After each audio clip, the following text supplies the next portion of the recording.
আমার ভালো হওয়ার সম্ভাবনা আছে, তার ভালো হওয়ার সম্ভাবনা আছে, সে একজন বিজ্ঞানী হওয়ার সম্ভাবনা আছে, তুমি একজন ভালো মানুষ হওয়ার সম্ভাবনা আছে। So আমরা এগুলো যে বলি যে সে একজন ডাক্তার হওয়ার সম্ভাবনা আছে, সেগুলো আমরা বলি না যে সে এটা হওয়ার সম্ভাবনা আছে, আমি এটা হওয়ার সম্ভাবনা আছে। অনেক সময় বলে যে সে বিজ্ঞানী হওয়ার সম্ভাবনা আছে, তার মাথায় অনেক জ্ঞান, মানে সে অনেক কিছু করতে পারে, তাহলে আমরা এটা কি বলি, সে বিজ্ঞানী হওয়ার সম্ভাবনা আছে।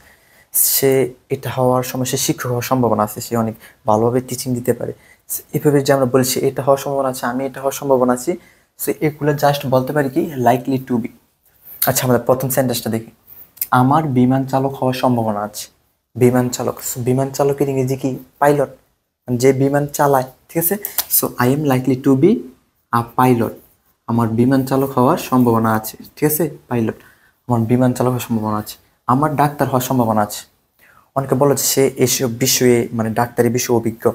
সো আমরা বলি যে তার ডাক্তার হওয়ার সম্ভাবনা আছে, সে ডাক্তার হতে পারে। সো কি বলতে পারি? I am likely to be a doctor, ঠিক আছে, DOCTOR, ডক্টর।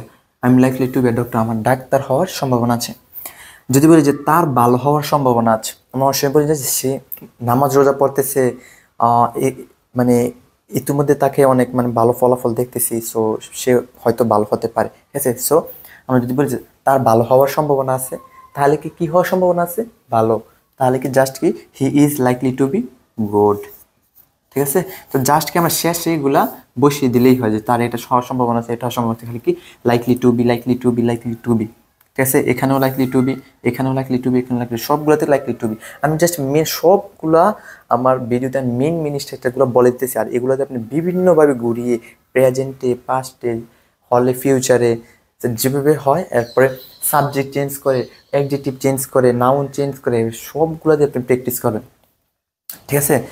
যেমন এটাকে কি অ্যাডজেক্টিভ, এটা কি নাউন, ঠিক আছে। এভাবে একটু সাবজেক্ট দিয়েছি, আই দিছি, ঠিক আছে। আমার সবগুলো আমি কি আই দিছি, একটা শুধু হি দিছি। সো আই এর সাথে এম হয়, হি এর সাথে ইজ হয়। যদি দিতাম দে দিতাম, আমরা যদি দে দিতাম তাহলে কি দে আর হতো, ঠিক আছে। আই এর সাথে এম, হি এর সাথে ইজ, দে এর সাথে আর, নামের সাথে is, he is a good student, আমরা বলি না। সো এইভাবে আপনি বিভিন্নভাবে প্র্যাকটিস করে শিখতে হবে। আমার এটা হওয়ার সম্ভাবনা আছে, আমার ওইটা হওয়ার সম্ভাবনা আছে, আমার একজন শিক্ষক হওয়ার সম্ভাবনা আছে, I am likely to be a teacher. আমার একজন ডক্টর হওয়ার সম্ভাবনা আছে, I am likely to be a doctor. আমার একজন বিজ্ঞানী হওয়ার সম্ভাবনা আছে, I am likely to be a scientist.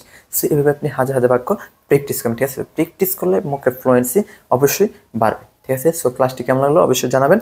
আর আমাদের চ্যানেল এবং পেজটি ফলো দিয়ে পাশে থাকবেন। আমাদের পেজটি হলো 100 ইজি টিচিং, ঠিক আছে। সো ওকে, আল্লাহ হাফেজ, আসসালামু আলাইকুম।